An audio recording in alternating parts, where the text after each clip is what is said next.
प्रेम आंधळ असतं असं म्हटलं जातं आणि याची अनेक उदाहरणं देखील आपण पाहिलेली असतील. पण एक प्रेमातील एक भलतीच घटना समोर आली आहे. यामध्ये एक 6 मुलांची आई चक्क एका भिकाऱ्यासोबत पळून गेल्याने खळबळ उडाली आहे. महिलेच्या नवऱ्याने पोलिसात धाव घेतल्यानंतर हा प्रकार उघड झाला आहे. उत्तर प्रदेशातील हरदोई येथे हा प्रकार घडला असून एक पुरुष भिकारी एका घरी दररोज भीक मागायला जायचा.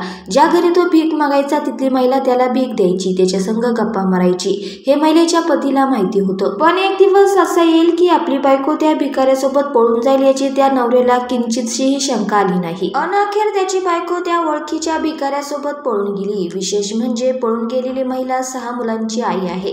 त्यामुळे ह्या प्रेम प्रकरणाची केवळ त्या भागातच नव्हे तर जिल्ह्यात, राज्यात आणि देशातही चर्चा झाली. बायकोने घरातून बाजारात भाजी आणि कपडे खरेदी करायला जात असल्याचं सांगितलं आणि त्यानंतर घरात पुन्हा परतलीच नाही. तसंच घरात ठेवलेली रक्कमही बायकोने लंपास केली असल्याची तक्रार नवऱ्याने नोंदवली आहे. तक्रार नोंदवताच पोलिसांनी तपासाला सुरुवात केली आहे.